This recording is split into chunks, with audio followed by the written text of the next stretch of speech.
Hello everyone, welcome back to La Guru. Today I'm going to teach you vocabularies in use. สวัสดีเพื่อนๆจากแผงมื้อนี้ก็จะมาสอนคำศัพท์ภาษาอังกฤษในการนำใช้ใน EP 2เนาะมื้อนี้จะมาเรียนคำศัพท์เกี่ยวกับ birth, marriage and date. ในเพจผ่านมาหันค่อยได้สอนมาแล้วคำศัพท์ในครอบครัวเนาะถ้าเพื่อนๆยังบ่ได้เบิ่งก็สามารถเข้าไปเบิ่งได้ในลิงก์ข้างถึงนี้birth นี่แปลว่าการเกิดในคำศัพท์นี้มีคำศัพท์อื่นที่เกี่ยวกับว่าการเกิดอะไรตัวอย่างว่า Mina had a baby yesterday Mina เกิดลูกเมื่อวานนี้ had a baby ตัวนี้จะบ่แปลว่ามีลูกเนาะเฮาจะแปลว่าเกิดลูก He was born at 1:30 yesterday morning เราเกิดเวลา 1:30 ตอนเช้านี้ส่วน he was ตัวนี้มันอาจจะเป็นลูกของเราเนาะบ่แม่นว่ามีนานี่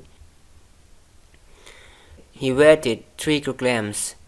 He weighed หมายว่าเราสั่งได้หรือเรามีน้ำหนักเนาะ weight ตัวนี้เป็นคำกริยาเป็น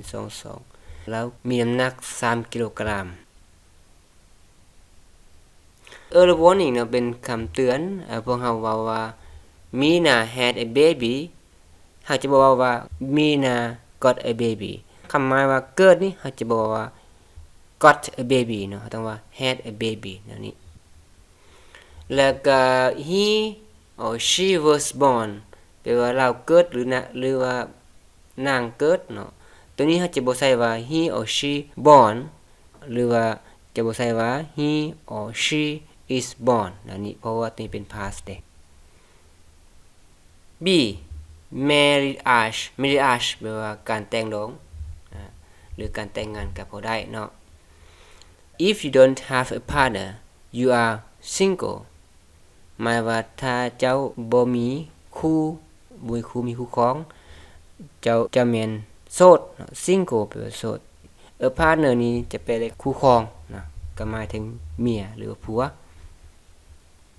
If you have husband or wife you are married ถ้าเจ้ามีผัวหรือว่าเมียเจ้าก็ถือว่าแต่งดองเนาะหรือแต่งงานแล้ว If your husband or wife dies you are widowed ถ้าผัวหรือเมียของเจ้าตายหรือเสียชีวิตเจ้าเป็นไม้เนาะ window ตัวนี้เฮาคิดเห็น window เป็นประตูปองเยี่ยมเนาะแต่ว่าเอา ed มาใส่นี่เฮาจะบ่เป็นปองเยี่ยมแม่ดีได้เนาะตัวนี้แปลว่าไม้เป็นไม้If your marriage breaks up เนาะ you're separated or you're divorced ถ้าการแต่งงานของเจ้าหั่นแปลว่าเลิกหรือว่าหย่ากันเนาะ you are separated แปลเจ้าหย่าห่าง separated แปลหย่ากันอยู่หรือว่า divorce แปลว่าปะห่างเนาะหรือหย่าห่างก็ได้ Tui and Joy got married ตุยและ Joy หรือถ้าตุยและ Joy นี่แต่งดองเนาะ got married แปลแต่งดองตุย is groom Joy is bride groom ตัวนี้แปลว่าเจ้าบ่าวตุย is groom แปลตุยเป็นเจ้าบ่าว and Joy is bride Joy เป็นเจ้าสาว They got married หรือว่า they married in 2009 married is more formal เนาะพวกเราจะใช้ married นี่จะเป็นลักษณะทางการหลายกว่าศัพท์ got married นี่เป็นภาษาเว้า They went on their honeymoon to หลวงพระบางแปลว่าพวกเขานี่ได้ไป honeymoon อยู่ที่หลวงพระบางภาษา honeymoon นี่พวกเราก็มักใช้ตอนไปรุ่นมักใช้ว่าเป็นภาษาภาษาอังกฤษทับเลยเนาะ honeymoon ความจริงนี่ก็แม่นการไป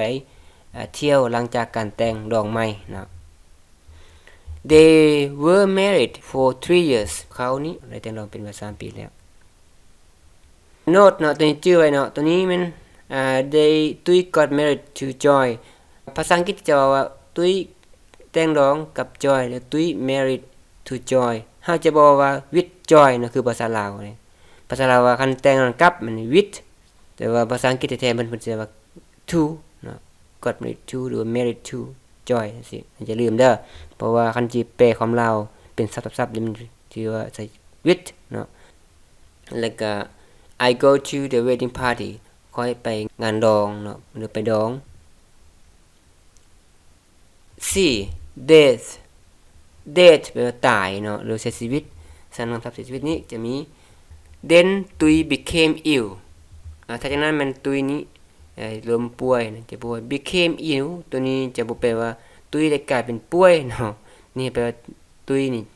เป็นเจ็บถ้าว่าสิเราภาษาลาวเนาะคันแปลตามศัพท์ของมัน became became ตัวนี้แปลว่ากลายเป็นแต่ตัวนี้บ่แปลว่ากลายเป็นเฮาว่า He died last year แล้วได้เสียชีวิตปีกายนี้ died ปี22เนาะจาก die แล้วก็ died Many people attended the funeral มีหลายคนได้เข้าร่วมงานสงสการหรือพิธีสงสการก็ได้ The funeral แปลว่าพิธีสงสการหรือว่างานศพเนาะ He died of a heart attack He died of อันนี้ไม่ตายเนาะด้วยก็ได้ die of คันแปลตามตัวของแต่ว่าบ่แปลเอาไว้ว่าแล้วหันเสียชีวิตด้วยพยาธิหัวใจเนาะ Tui is dead ตุยเสียชีวิตสัน is dead เขาจะบอกว่าตุย is died ตุย is dead นี่ก็ว่าไว้เพราะว่าตุย dead ตัวนี้เป็นคำนามนะ Thank you very much for your watching. Don't hesitate to contact us if you have any question. By the way, please subscribe for coming videos. See you!